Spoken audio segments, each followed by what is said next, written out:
السلام علیکم وعلیکم السلام۔ سر، مجھے آپ سے ایک نصیحت چاہیے تھی۔ آپ کو سننے سے پہلے مطلب میں نے کچھ تھوڑا بہت دین کا علم حاصل کیا ہے اپنے پرسنل رائے سے۔ فتح الباری پڑھی ہے، امام نووی پڑھی ہے، مسلم کی شرح۔ تو سر اس میں نا، جیسے آپ کہتے ہیں کہ تردد ان کو بھی ہے کہ جو حدیث قرآن کے خلاف ہے، جیسے قرآن کی بکری کھا گئی تو وہ ڈرتے ہیں کرتے کرتے، لیکن شرح تو ان کو بیچاروں کو کرنی پڑتی ہے۔ اور آج کے دور میں مولانا اسحاق صاحب کو دیکھ لیں تو وہ تو کہتے ہیں کہ ان کو دریا میں پھینک دو حدیثوں کو۔ تو سر جو آپ نے اس کی وہ کہا ہے کہ قرآن کے خلاف قبول نہیں ہوگی، کیوں؟ قرآن حکم ہے۔ میرے خیال سے اس سے وہ محروم تھے، اس جو ہے وہ اصول سے۔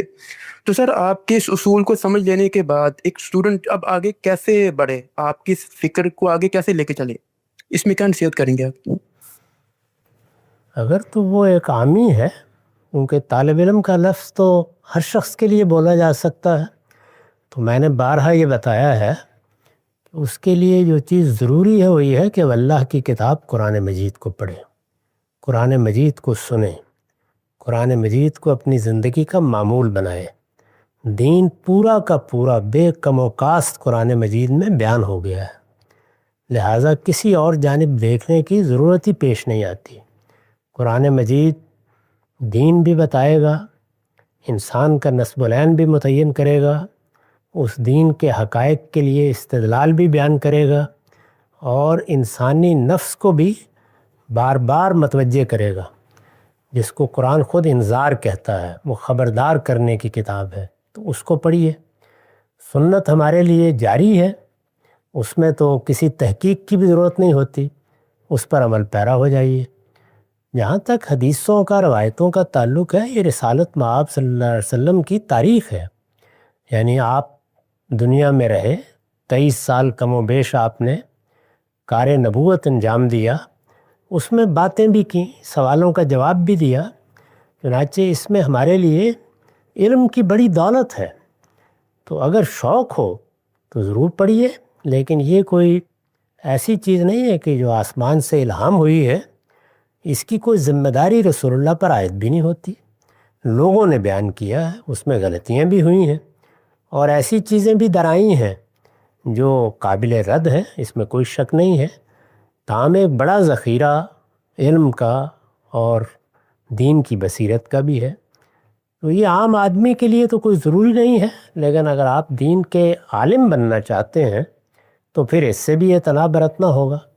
اس کو سمجھنے کے لیے کیا اصول ہیں، کن چیزوں کو سامنے رکھنا چاہیے، کیا اہمیت دینی چاہیے، اور کہاں ان کو پلیس کرنا چاہیے، اس کو میں نے اپنی کتاب میزان میں 2 الگ الگ ابواب میں بیان کر دیا ہے۔ ایک میں یہ بیان کیا ہے کہ سند میں کیا چیزیں دیکھنی چاہیے، دوسری میں یہ بیان کیا ہے کہ فہم میں کن چیزوں کا خیال رکھنا چاہیے۔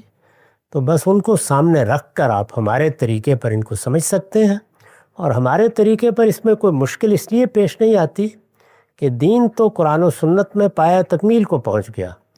ان میں جو چیزیں بھی بیان ہوئی ہیں وہ تفہیم و تبیین کی نوعیت کی ہوتی ہیں یا اسوہ حسنہ کا بیان ہوتا ہے۔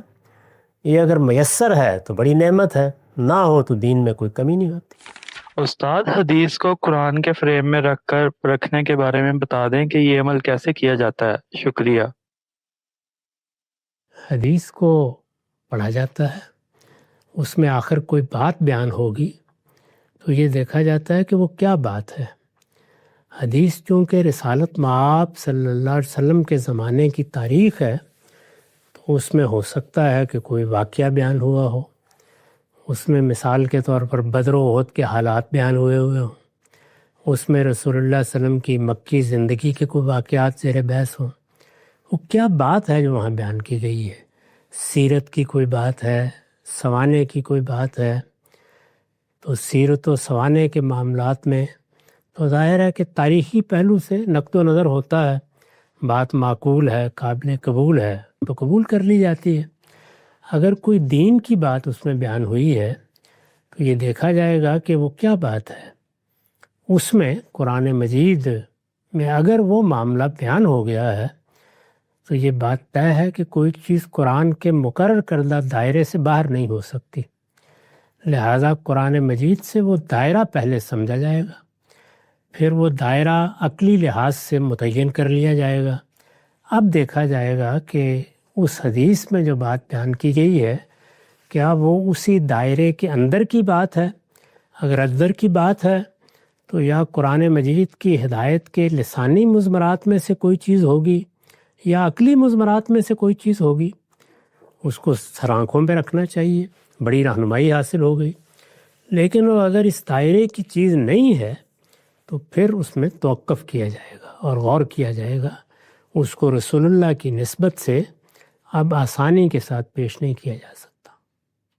قرآن مجید کے حساب سے میری ایک یہ پرسیپشن ہے کہ قرآن مجید میں سارے بنیادی نظریات بتا دیے گئے ہیں، تو ہم ان بنیادی نظریات کی بنیاد پہ ان کی روشنی میں جو احادیث ہیں اگر ان کو مانے، اور جو ایسے نئے نظریات ہیں جو کہ قرآن مجید میں ان کا ریفرنس نہیں ملتا ان کو نہ مانے، تو یہ نظریہ ٹھیک ہے لائف اسپینڈ کرنے کا اسلام کے لحاظ سے؟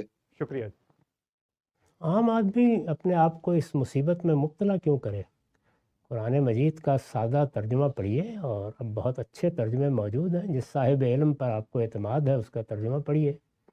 اگر آپ عربی زبان جانتے ہیں تو پھر براہ راست قرآن مجید کو پڑھ لیجئے۔ سنت بالکل متعین طریقے سے منتقل ہو گئی ہے، وہ ہماری عملی زندگی کا احاطہ کرتی ہے۔ میں نے بھی اس کی ایک فہرست اپنی کتاب میزان کے شروع میں بنا دی ہے، وہی ہمارے لیے زندگی کا لائے عمل ہے، اس پر زندگی بسر کریں، اس میں سب چیزیں آ جاتی ہیں۔ تو یہ دین ہے جو عام آدمی کے لیے ہے، روایات تو علماء کے لیے ہے۔ رسالت مآب صلی اللہ علیہ وسلم کا علم ان میں منتقل ہوا ہے۔ جو لوگ دین کے عالم ہیں ان کے لیے لازم ہے کہ ان کا مطالعہ کریں اور وہاں سے اپنے لیے بصیرت حاصل کریں۔ عام آدمی کا دل چاہے تو پڑھ لے، دل چاہے تو نہ پڑھے، وہ یہ فیصلے کرنے کے لیے کیوں بیٹھے؟ یہ اس کی ذمہ داری بھی نہیں ہے اور اس کا دائرہ بھی نہیں۔ بالکل۔